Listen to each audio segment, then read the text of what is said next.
Hey, welcome to Volt TV Primetime Show. I think we should be live right now. Welcome. Karibuni, wherever you are. Just make sure you hit that like button, that share button, and tuendele na kazi. If you're tuning in, those who are coming in here right now, just make sure you just let me know where you're watching from. Drop a comment, then I'm going to paste your comment on the screen. Welcome. Karibuni. The Volt TV Primetime Show. Let me see who we got. Wadoidi is here, all the way from Kasarani, Kenya. Wadoidi, thank you very much. I do appreciate you. Wadoidi is here. Moses Kokach is here. Welcome. As we proceed, I know you guys are caught up. We are caught up in this World Cup mess. Or should I call it the World Cup messy? Huh? Leoni Mekach. Kokach, Leoni Mekach. I'm going to make that rhyme. Those watching again, karibu. Welcome. Make sure you hit that like button, share this live stream, and if you're new here on Volt TV, also subscribe to the channel.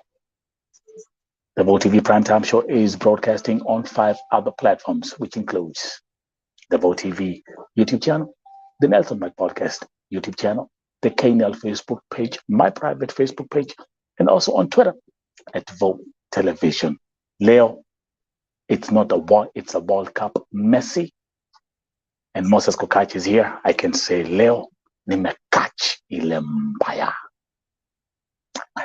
Nimekach ile mbaya leo hii. And that's going to be a topic as well. But the main topic today is going to be a breaking investigation into the story of Judy Jerry, our Kenyan sister, ambaye ameuliwa nchini Saudi Arabia. The agent she traveled with under a man who has been identified as Pastor Gilbert Come. I've been on this case for the past 3-4 days since the auntie came on the show. And mwambia kitu moja, yale ambayo nimeweza kupokea. This is a story for the books. Sharon, watching all the way from Lebanon. The story that I'm going to feature today is a story for the books.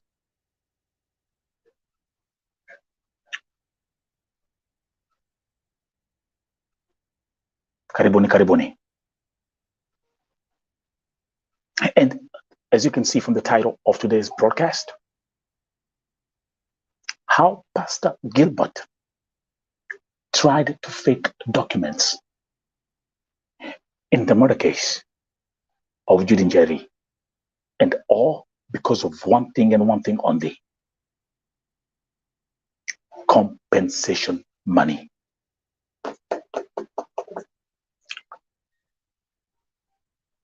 Nimedeal na cases mingi sana kwa hii platform.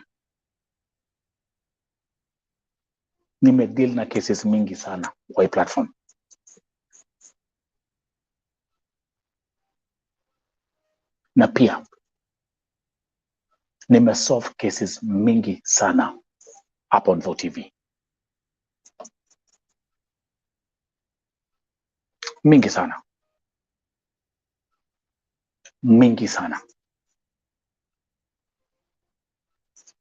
The story that I'm going to cover today, wado hivi, mtashangaa.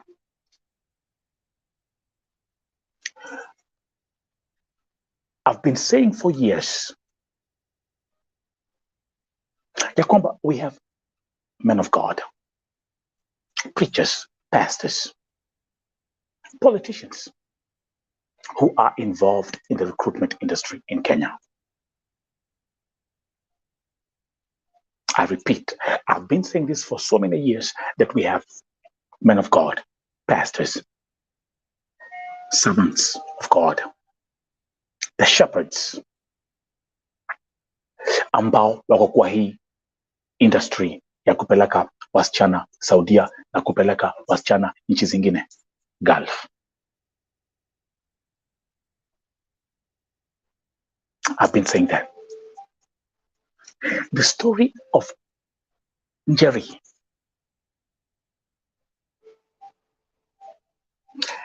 itaweza kuwafungua macho. Itafungua macho. And you guys, you know the deal. As I dive into the story, as you get ready, get a cup of coffee, get a cup of tea. Ama kama vile si usema, get some popcorns. Kwa sababu leo I'm revealing a lot. All this information that I'm going to present today has been vetted and has been verified. This is not an issue of a hearsay. This is not an issue of niliskia. This is VOTV. Are you ready? Let's start by having 30 seconds commercial break. Take a glass of water, maji, gahawa, chai. It's about to get messy. I'm your host as we proceed.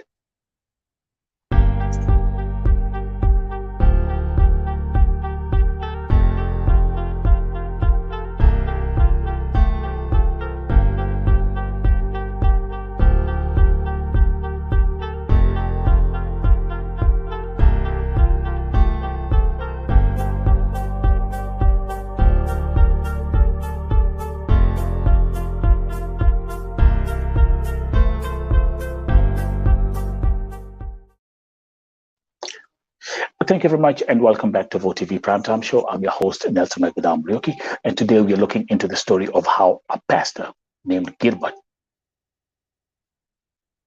faked documents in order to cover up kesi ya kifo ya Judy Jerry. So let me walk you back to tulikuwa na auntie ya NJERI hapa juzi. Remember when she was here? Astin was here. And there are several things that we learned about NJERI. So let me go back at the beginning. NJERI akisafiri Saudia hakuambia familia.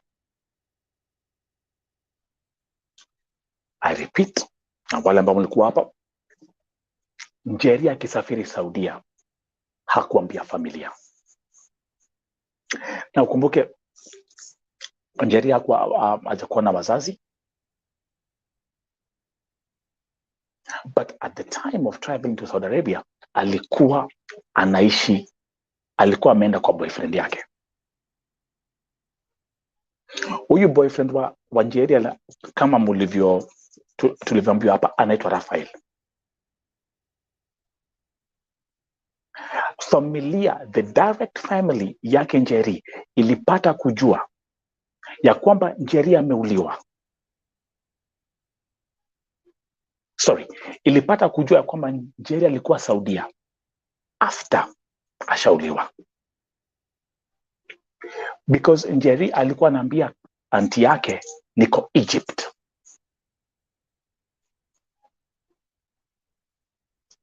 So the auntie thought NJERI ako Egypt.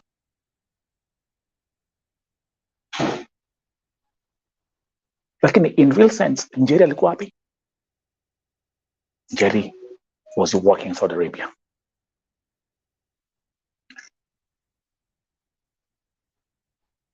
Are we clear? Now, let me bring you to the timeline when familia ya NJERI ilijua ya kwamba ameuliwa nchini Saudia. Boyfriend ya NJERI is not the one who told the family. Thank you. Thank you, Watoiti. You're a very good student. Yes, through the son who overheard them saying so.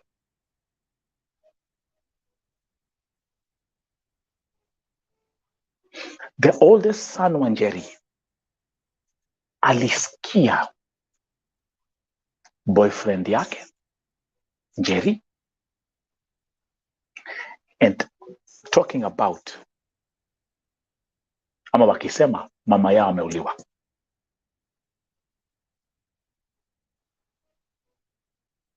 And that's when he went to NJERI's family na akawaambia mom ameuliwa nchini Saudi Arabia. That's when they found out.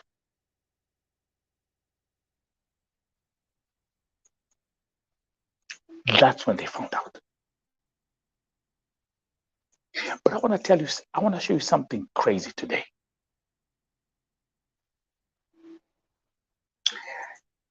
The person who has been communicating this whole time is someone by the name of Gilbert, Pastor Gilbert Come.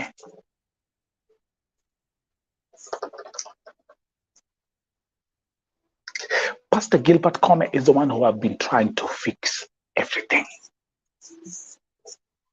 Communications back and forth. And then there's a second pastor by the name of Pastor Julius, ambaye anasemekana yeye ndiye alikuwa pastor wa kina NJERI before aende Saudi Arabia. But let's stick with Pastor Gilbert Come.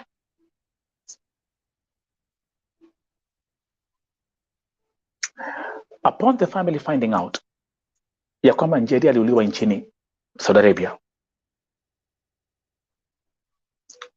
Pastor Gilbert told NJERI's family everything is being taken care of, and don't speak out about hii kesi publicly.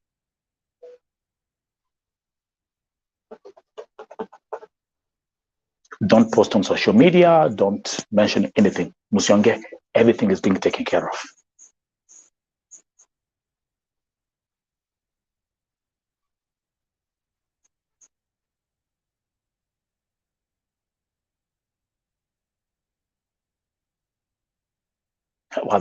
Stay tuned.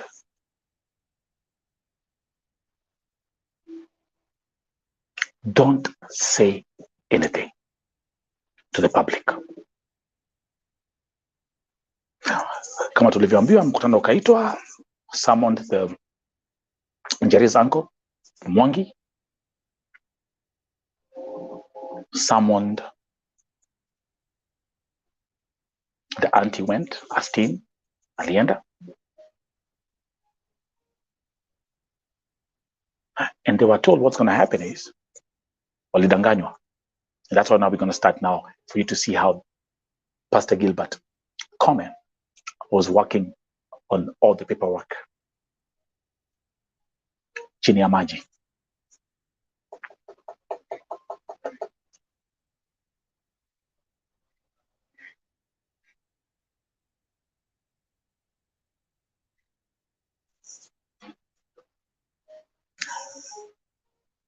Kuna watu, angalia watu kama Ruth Mwangi, Elizabeth Wayongo, you all work in Saudi Arabia.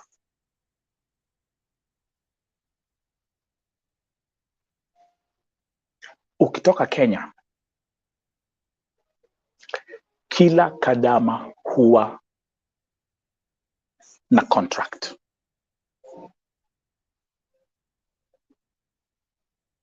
Na kwa hiyo contract, the contract entailed the information about the office in Saudi Arabia, your information, and most importantly, your next of kin. Killer contract, that is something which even all the agencies and all the agents, legal or illegal, can confirm. Kila contract huwa imeandikwa jina ya next of kin.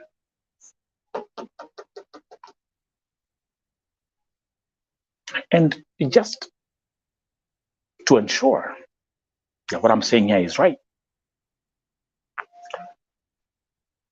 Ruth, Elizabeth and others who are watching this broadcast ambao mnafanya kazi Saudia, si ni kweli? Andikeni kwa chat.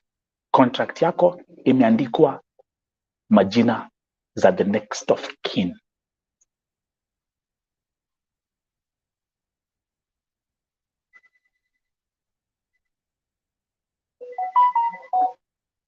Thank you, Pauline Yams.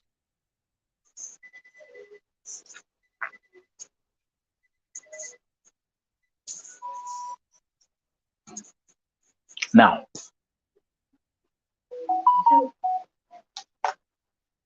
thank you, Elizabeth.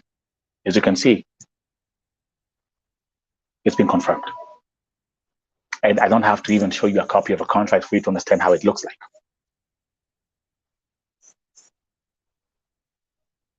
Kila contract ya Kadama huwa majina zako, ofisi ya Saudia, your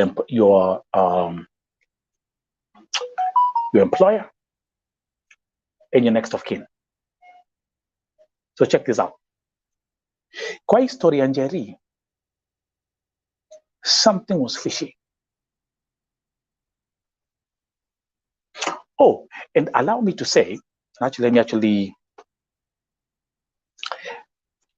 amtaweza kuona hii document vizuri, lakini nitasomea this document here. This is going to be the central document. I want to focus on this document.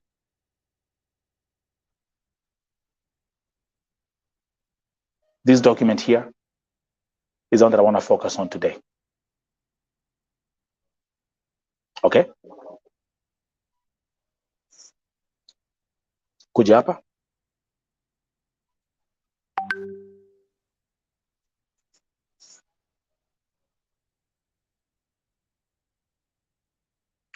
Familia ya NJERI, again, kama vile tulivyoambiwa, they started questioning, what's the name of the agency? Hakuwa anaambiwa.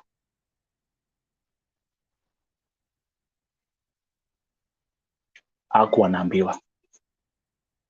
The name of the agency was not mentioned.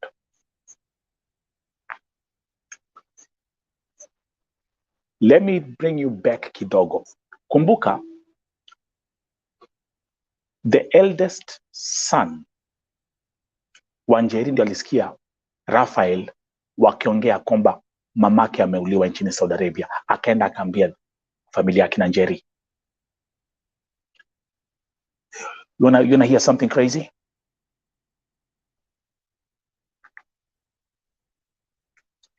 Imagine at the time alikuwa aliposikia hayo na kwenda kuambia familia yake na NJERI, Pastor Gilbert alikuwa amecoordinate paperwork. Alikuwa amecoordinate paperwork ndio Raphael, the boyfriend, akuwe the next of kin. Alikuwa amecoordinate paperwork ndio Raphael akuwe the official husband wa NJERI. Because for you to be the next of kin, you have to be the official husband, right? Lakini NJERI hakuwa ameolewa.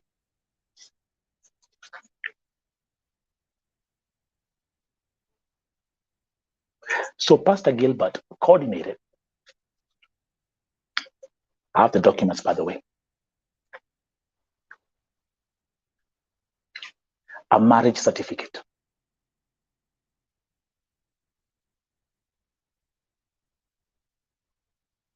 So that Raphael is identified as the official husband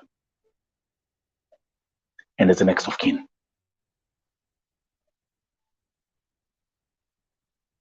Otherwise mtashangaa.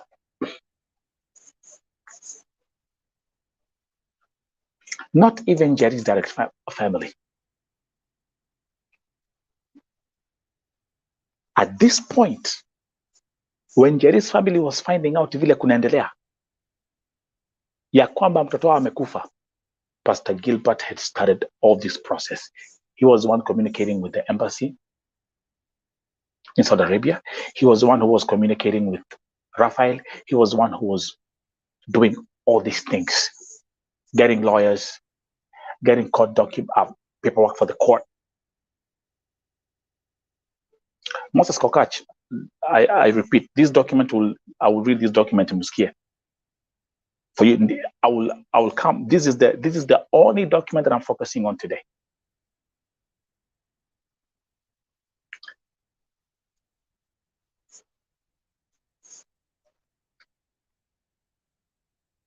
This document is an email that was drafted by Pastor Gilbert to the embassy.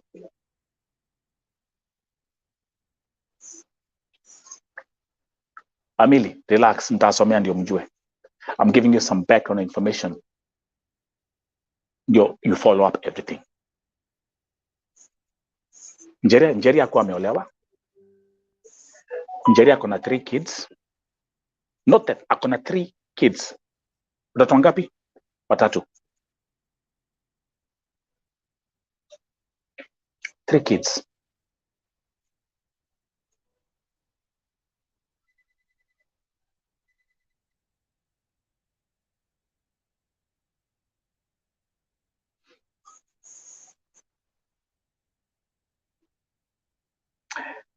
A pastor is supposed to be a servant of God. A pastor is someone who's supposed to be doing things in the light. A pastor is expected to be transparent.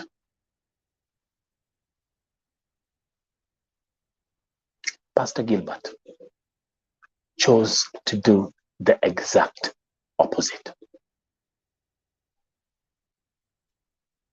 Now,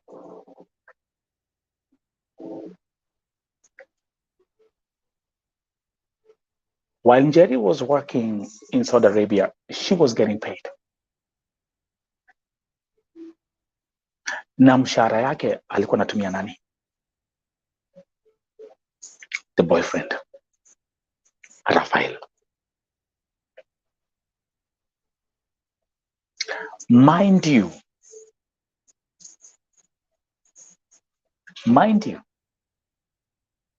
Familia NJERI has never met Raphael face to face.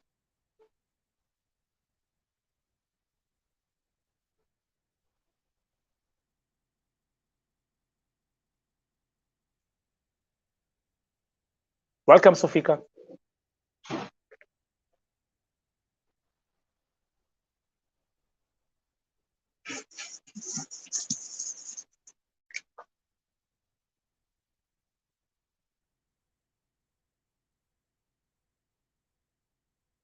I've dealt with many cases, man. I've dealt with so many cases. And every time I wake up with another surprise. But this is VOTV.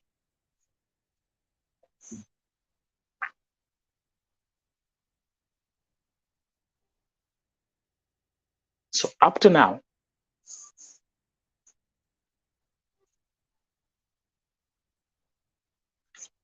a marriage certificate, Raphael as next of kin, and NJERI's family imewekwa kando.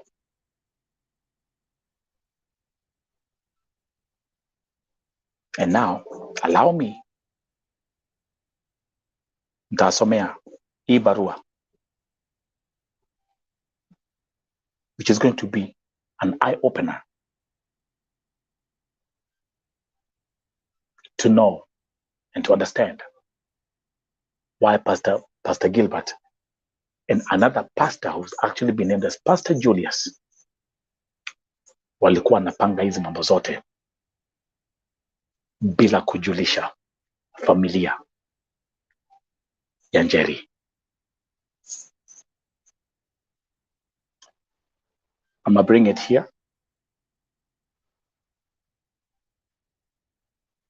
Just give me a second. Come here. So this is what I'm going to be reading to you right now.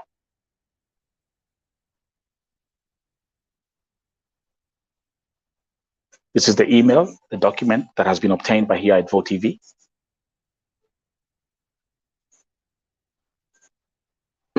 And the email says,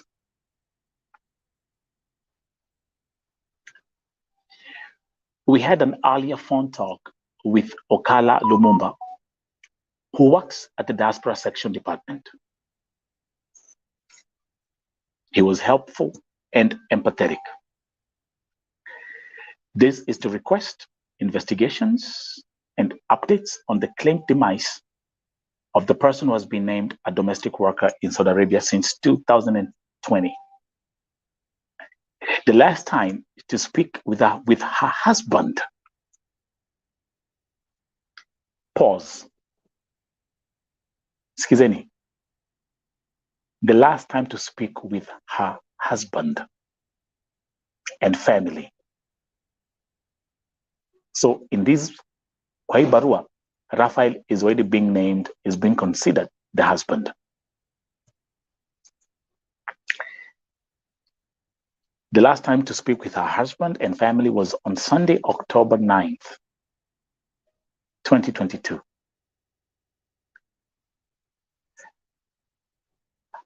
Then it says, actually around 2 p.m. Eastern time. I think it is East African time. Her details are detailed below. The name is Judy Jerry Mushiri. The passport number is mentioned. Check this out. The Kenyan agent name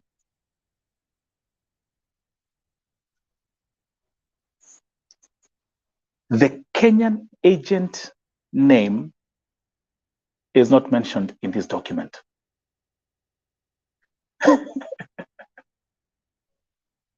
The Kenyan office name is not mentioned. Kwanza hiyo part ya Kenyan agent name, it's blank. And this is an email that was sent to the office, to the embassy, the consular diaspora.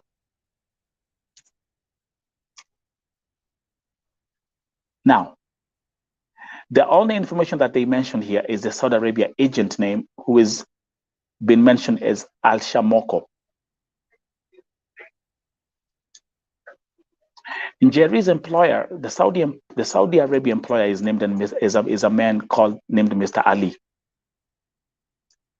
The work location is in Dammam in Saudi Arabia. The last telephone call with husband and family is Sunday, October 9th at 2 p.m. Now check this out. And then they wrote, the next of kin detail is Raphael Njuguna Gedua. The phone number is mentioned. And they say, relationship, husband, spouse.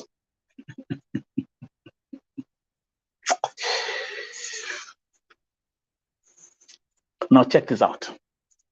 Then Ibarua continues and says, the family has spoken. The family has spoken and continues to speak to her employer, Mr. Ali, whose contacts are above, who volunteered to call and support the family. Now, I want you guys to pay attention to this part. They have been in cordial working relationship with the family.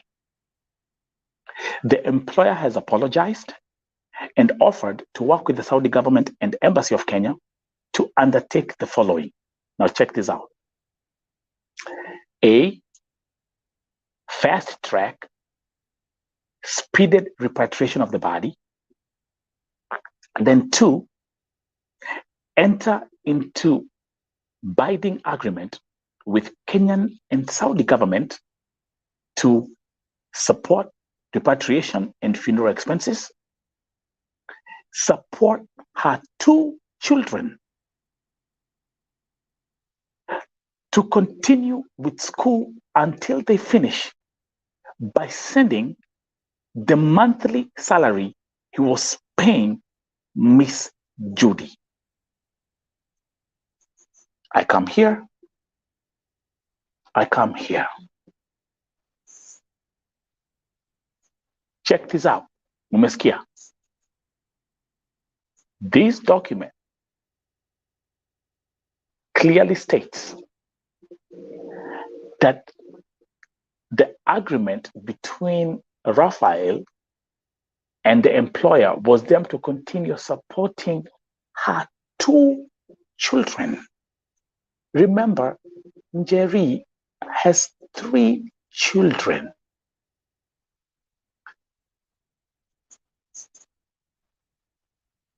And now you'll find out why 1 child was left out in this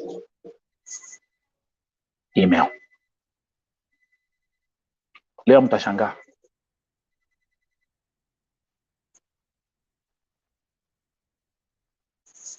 Now you'll find out, and nitawaambia sahi, why 1 child was left out in this document. Are you following this thing? And by the way, I hope Pastor Gilbert Comet, you're watching this broadcast today. Pastor Julius, I hope you're watching this broadcast today. And because you guys are following up with everything. And also, Raphael, I hope you are following this broadcast and everything I'm doing here at Volt TV, because I repeat, everything you plan in darkness, God will crush it in the light. I have each and every supporting document to this investigation.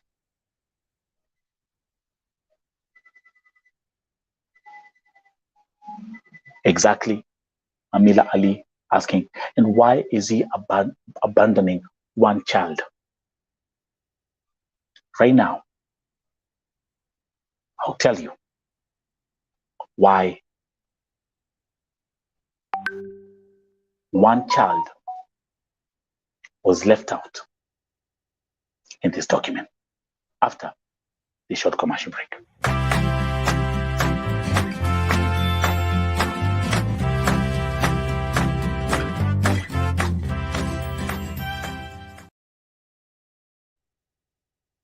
Thank you very much and welcome to Volt TV Primetime Show. I'm your host, Nelson Mike Murioki. Today, looking into the story of the murder of Judy Jerry and how a pastor named Gilbert Comet tried to fake documents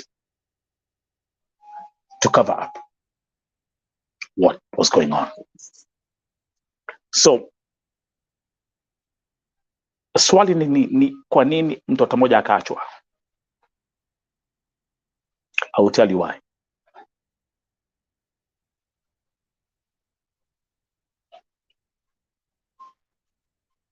Let me ask you a question just to make sure that you're following up with everything that I'm saying here. Ni nani alisikia mamake ameuliwa na akaenda kuambia familia ya NJERI?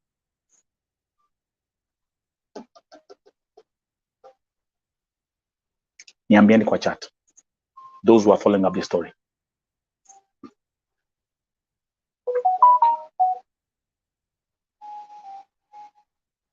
Ni nani alisikia boyfriend ya NJERI akisema ya kwamba mamake ameuliwa, and so he left and went and told the family?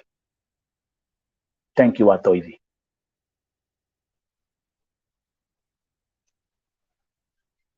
The firstborn.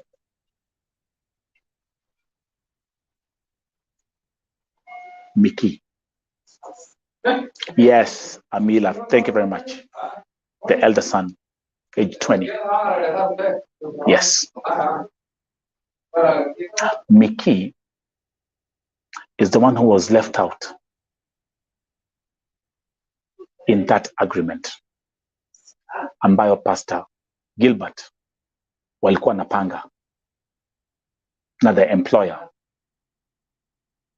in Saudia. VoTV will read out a statement written by NJERI's family as to why Mickey was left out.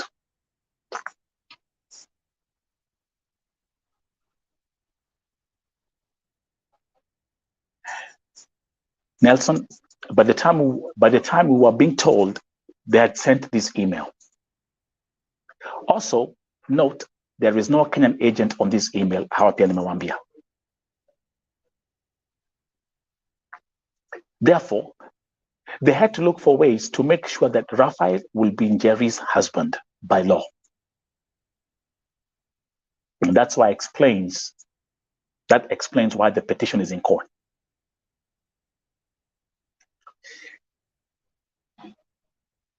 Now, why was Mickey left out? Mickey was left out because he cannot be manipulated. I'm reading this, a direct letter that has been sent to VoTV. My niece told me that Mickey was being supported by his mom. Actually, he is staying in a Kawan room, which was being paid by the mom. NJERI had promised Mickey he will pay for him college starting next year. Now check this out.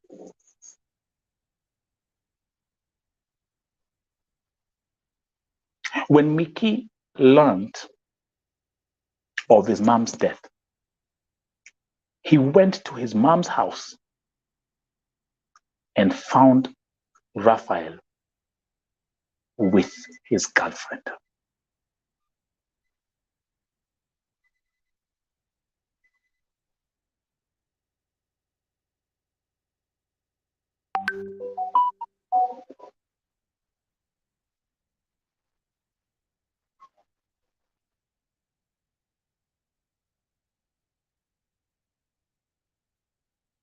Nisome tena.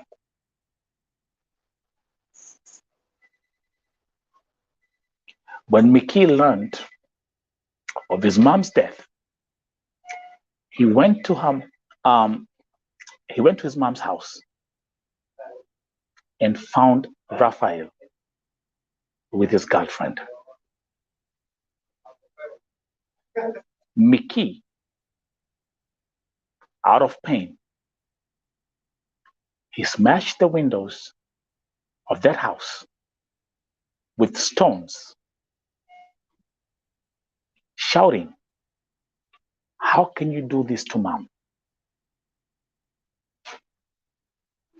That's when the neighbors came and cooled him down. After that, Mickey came home to report about his mom's death. And that explains why Mickey cannot be involved as part of the family. He will be an obstacle.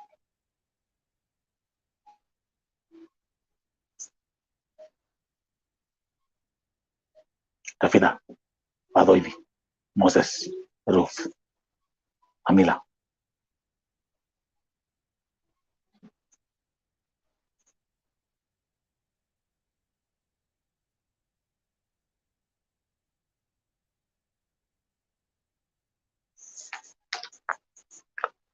Mickey being an obstacle, they had to make sure they only mentioned 2 kids in that email. Raphael, you were not the official husband to NJERI.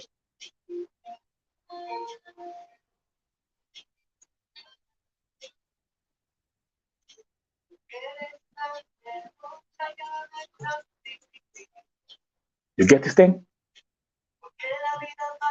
Are you following this thing?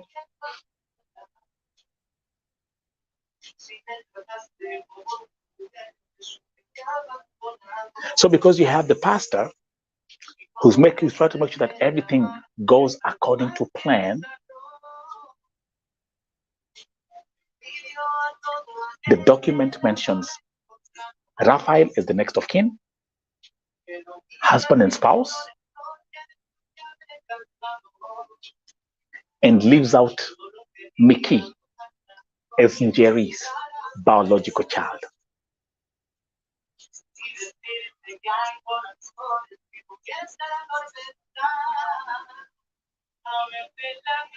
Tuhamwe. Thank you. Although they have the document that they filed this in court.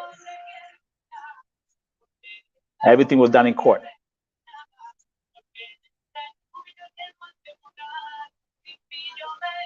I have everything. All the marriage certificate paperwork they did, all that stuff. I have it.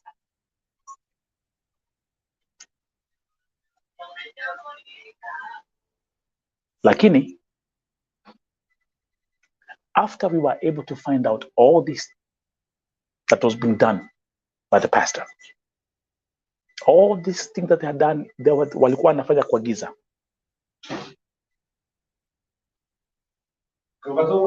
I had a briefing with NJERI's family. And let me say, I'm very proud of what Astine has done for her sister. Remember, Astine has told us, you know, NJERI was like a sister to me. She's my niece, but NJERI was like a sister to me. Yes, Lusofika. Such people are not pastors, they are just businessmen. That's why they're lying. So after finding out all this that was being done, fortunately, the family of NJERI wrote a letter to the embassy in Saudi Arabia requesting that the whole process be stopped and that Raphael Moshiri should not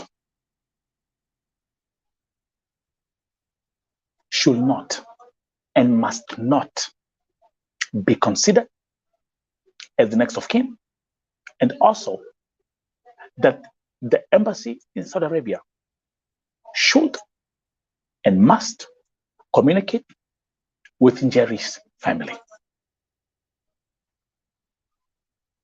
And because kuna Mungu binguni, there's a God in heaven who crushes everything that is done in darkness into the light. The embassy have accepted the request of NJERI's family.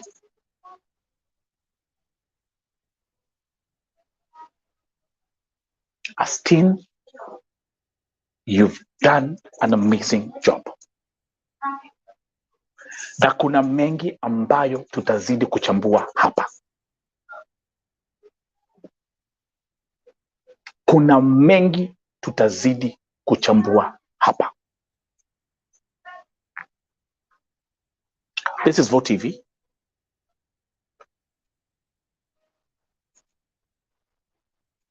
And I'm also going to read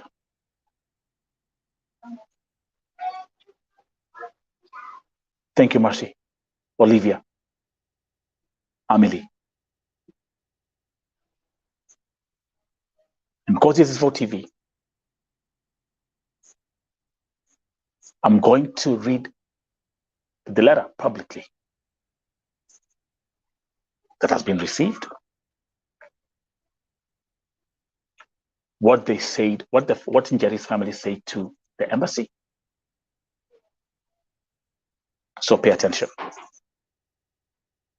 Dear sir, dear madam, kindly allow me to introduce myself and my relationship with the above named person. The names are still Nyambura Mushiri, the ID number and the cell phone number.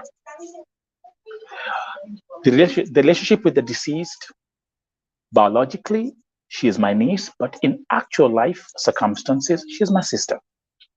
Because we were brought up together by our late parents, Mr. and Mrs. Peter Mushiri Mwangi. It is with great sadness that I write this email to officially alert the Kenyan Saudi Arabia Embassy that the below persons are not related or members of Miss Judy Jerry, who died in Saudi Arabia. They have no right or mandate to conduct any communication in relation to this matter. These individuals are Rafael Gidua, not legally the deceased husband, Gilbert Come, we have no idea who he is. That's the pastor.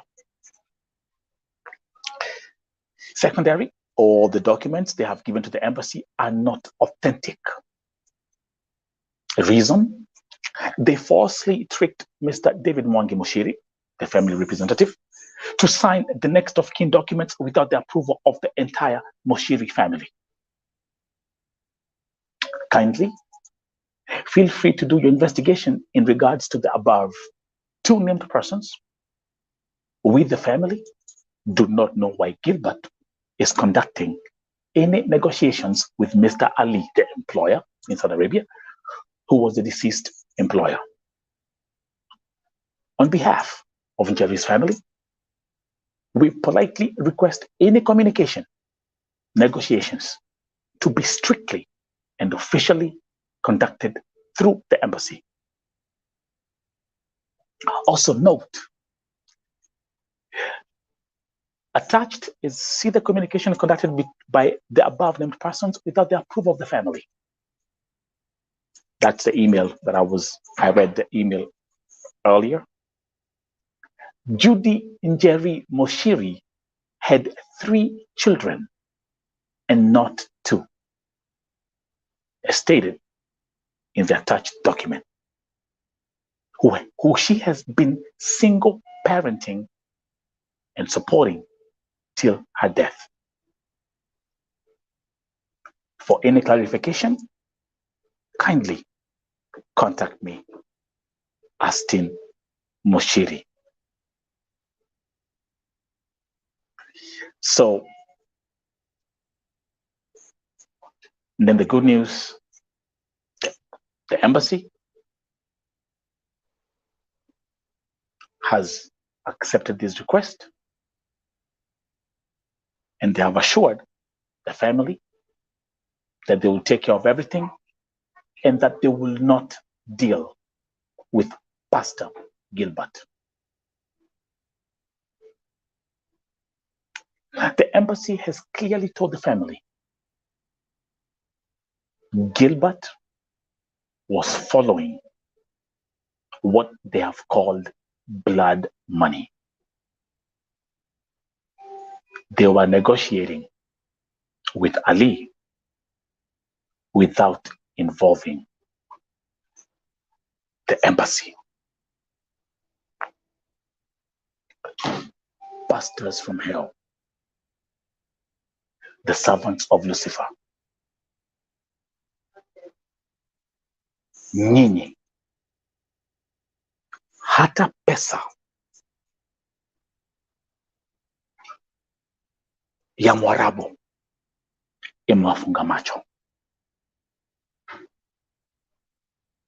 Pastor Gilbert, I hereby make it also public that you are under criminal investigation.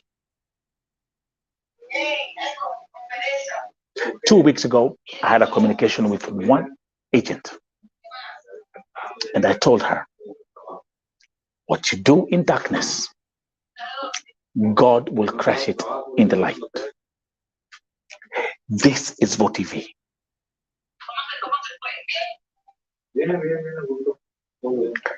This is VOTV. Huu wakati wote ambao familia ya NJERI imekuwa ikidili na hii kesi, they have not seen Pastor Gilbert face by face. Pastor Gilbert is still hiding the name of his agency. Hataki julikane pahali ilipo.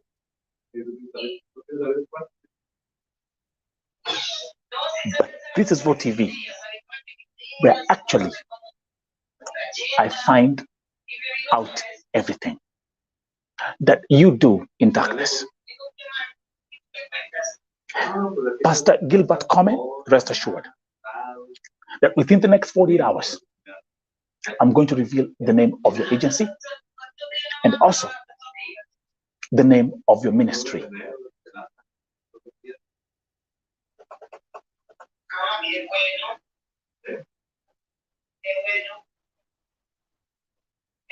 Within the next 48 hours, I'm going to release the name of Pastor Gilbert agency in Kenya and the name of your ministry. Let's take a commercial break.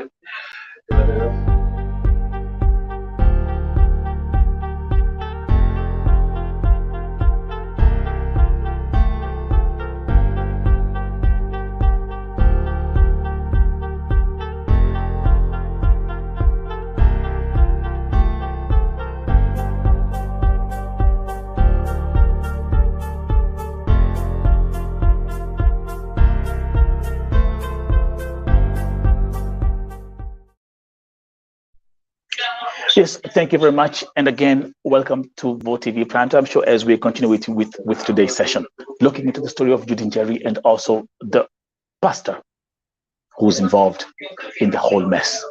Faking documents, trying to cover up some facts, not sidelining the family, sidelining a child who has every right to get the compensation for the murder of his mother. Mickey, let me say what you've done is amazing, is great. I salute you. Mickey, I salute you. Kwa sababu umeongea. You've refused to sell your soul and you've decided to stand with your mother. Pastor Comment, the VOTV WhatsApp number is on the screen. Gilbert Comment, I'm also going to give you an opportunity to reach out to VOTV and tell your side of the story. At the end of the day, the major question that I have for you, Pastor Gilbert Comment, is why did you not inform the family immediately when NJERI was killed? Why did you sideline the family? Trying to get all these things, a marriage certificate fixed for Raphael. Why did you do all this without involving and informing NJERI's direct family? And the most important question I have for you, how can you leave out a child in the agreement? Why did you leave out Mickey? Another question that I have for you today and tonight, Pastor Gilbert Comment. Why have you tried everything not to reveal the name of your agency? The family has requested multiple times the name of your agency and you've completely refused to tell them. Raphael, the same thing goes out to you. How comes you've kept everything under the radar? How comes hata wewe umekataa kuambia familia ya NJERI jina ya agency na agent wa NJERI ni nani? Why? The question is simply why. I'm going to also mention and send a message to the second pastor, ambaye anaitwa Pastor Julius. Pastor Julius, Kama tulivyoambiwa kwamba wewe ndio ulikuwa pastor wa NJERI akienda Saudi Arabia, na pia umekuwa ukinegotiate na family na Raphael na Gilbert kupanga hii maneno. Pastor Julius, how comes hata wewe you've not faced the family? Too many questions. Kazi ni mingi, masaa ni machache. The VOTV WhatsApp number is on the screen, and I hereby make this request publicly for you to tell your story. All these answers are needed. See, it's not about justifying your act. You know what you've done. You know what you've done. Pastor Gilbert, allow me to say, because this is VOTV, and this platform reaches out to millions of people. Allow me to say that I've received a lot of intel about your ministry from 2 other Kenyan pastors. So my promise to you is that this is not the last time you're going to hear me talk about Pastor Gilbert comment on this platform. For now, the simple fact is, a Kenyan mother of 3 ameuliwa nchini Saudi Arabia. A Kenyan mother of 3 ameuliwa tu hivyo, amekufa tu hivyo. A mother of 3 who left the country to seek for greener pastures. NJERI has been described as a hard-working woman who did everything to take care of her children. Yes, kuna maswali. Hakuambia familia yake akaenda Saudia. Maybe tu nila kuficha. Alikuwa anambia Astin, the auntie, I'm in Egypt. I've seen the communication. I showed you guys the communication. Niko Egypt. It's a sad story. It's a sad story. Kuna wasichana wengi sana wa Kenya ambao wako Saudia, ambao hata nyinyi familia zenyu hazijui mnafanya kazi Saudia. Mnaficha nini? Acheni kuficha. Let the stories of people like NJERI, Judy Jerry, be a lesson to you. Let the stories of people like Hannah and NJERI be a lesson to you. Let the stories of people like Edna Kimonto be a lesson to you. I can't believe that 5 families that are brought here this month and last month, ambao wasichana wao na mabibi zao wamekufia Gulf, hawakuambia familia zao wakitoka nchini Kenya.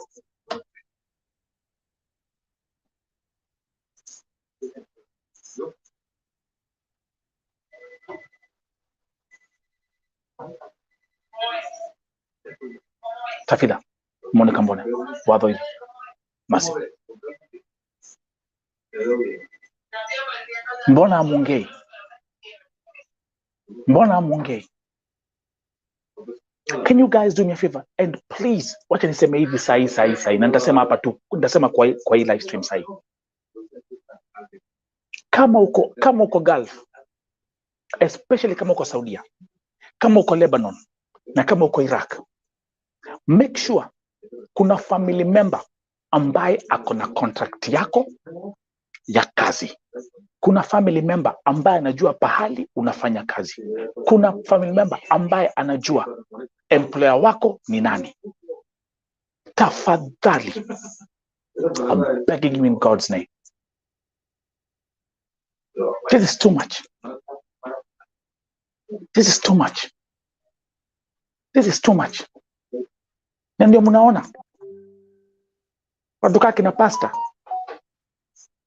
Gilbert, Pastor Julius, they can go behind the families. They can go behind the real family members. They can sideline the families and try to cook up some documents, some fake documents. Cook up and create some fake next of kins. for the sake of the money. NJERI went, come on, now we know. Okay, she went to Saudi Arabia back in 2020. Who muda wote she has been working, taking care of an old lady. She was just doing her work. She was just doing her work.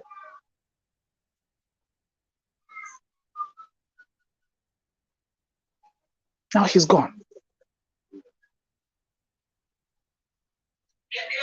She's gone. She's gone.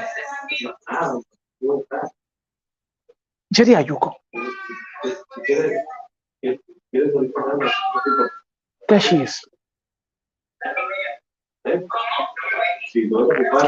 Na kuna mtu ambaye alikuwa nimeona hapo alikuwa ameuliza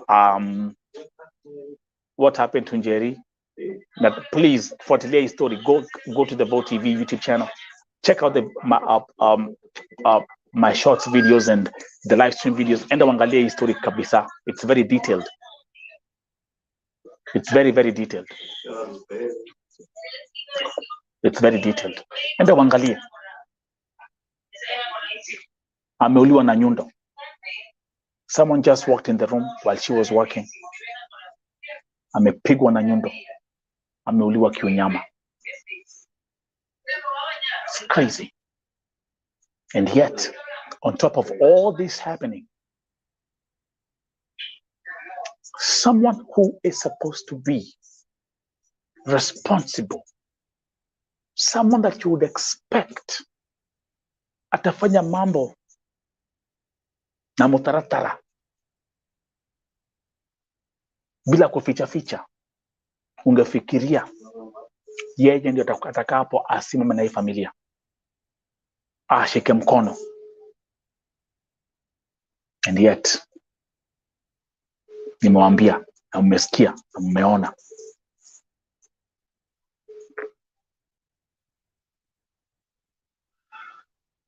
I want to thank the embassy. Thank you very much.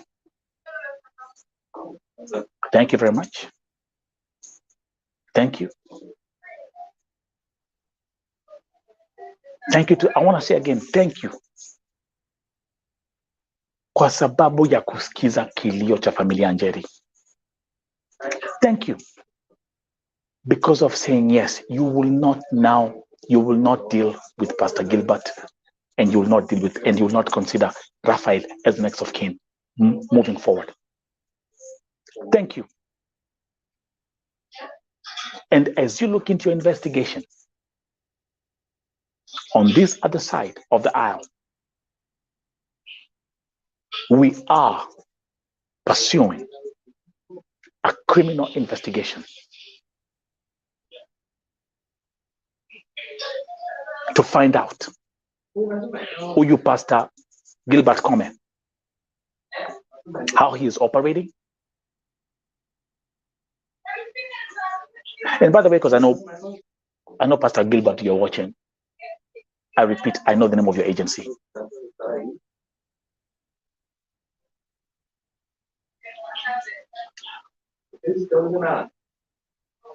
I know the name of your agency.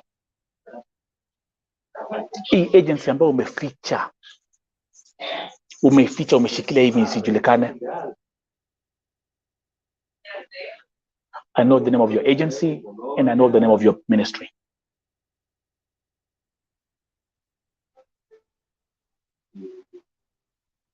Ni hayo tu kwa sasa. To all the viewers, I wish you a good night. Well, to finish the broadcast on a positive note, Saudi Arabia won the World Cup. And how this happened, you'll tell me, and we'll look into it right after the commercial break.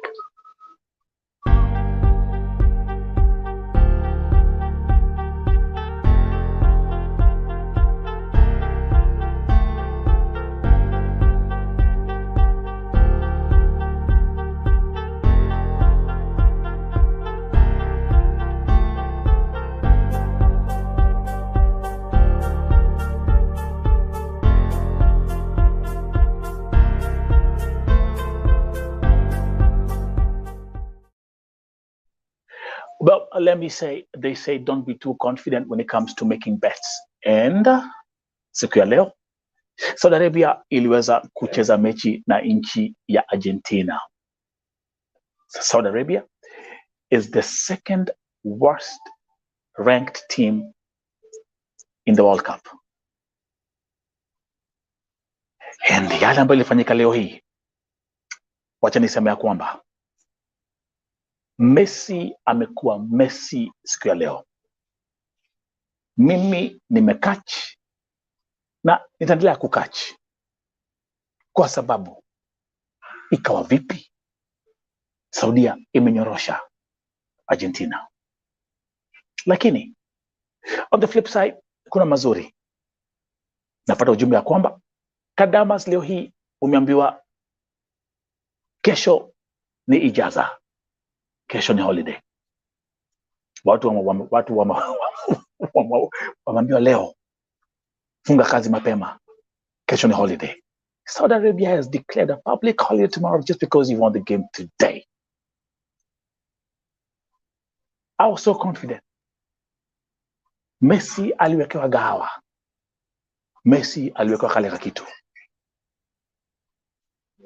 This is something that we are trying to understand.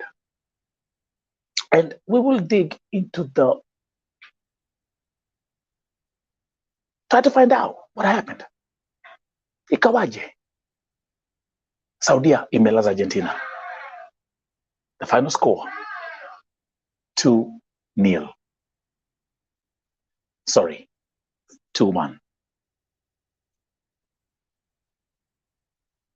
I can imagine. TikTok must be on fire. Okay? But anyway, let's see how this goes. Congratulations.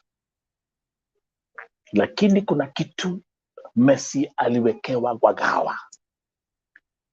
Kuna kitu ambacho hapa kieleweki. Something must have happened. And because this is for TV, we shall investigate.